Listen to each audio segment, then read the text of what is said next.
এই কচুরিটা বানাবার জন্য প্রথমে পুরটা রেডি করে নিই। কড়াইয়ে তেল গরম করে দিয়ে দিলাম পেঁয়াজ, রসুন, আদা, কাঁচা লঙ্কা কুচি। এবার সব কিছু ভালো করে ভাজা ভাজা করে নিলাম। আমি দুটো কাতলা মাছের পেটি সেদ্ধ করে কাঁটা ছাড়িয়ে রেখেছি। এবার আমি এটা দিয়ে দিলাম। আর দিলাম সেদ্ধ করে ম্যাশ করে রাখা আলু।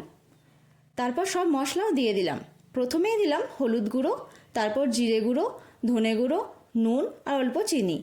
এবার সব কিছু ভালো করে কষিয়ে যখন দেখবেন কড়াই থেকে ছেড়ে যাচ্ছে, এই সময় গরম মশলা গুঁড়ো আর ধনেপাতা কুচি ছড়িয়ে আবারও মিশিয়ে নামিয়ে ঠান্ডা করতে দিলাম।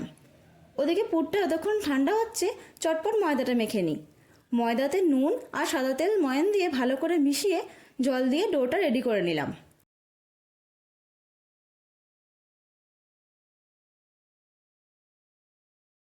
তারপর সেখান থেকে লেচিও কেটে নিলাম।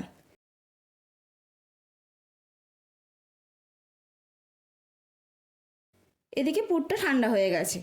এবার এক এক করে কচুরিগুলো রেডি করে নিলাম।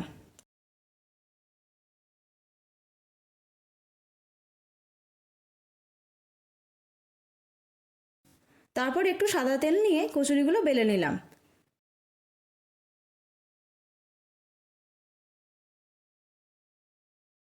এবার গরম তেলে উল্টে পাল্টে ভেজে আলুর দমের সাথে পরিবেশন করলাম মাছের কচুরি। বিশ্বাস করুন, এই রেসিপি দোকানের কচুরিকেও হার মানাবে। হোলির দিনে বাড়িতে বানিয়ে ফেলতেই পারেন এই রেসিপি।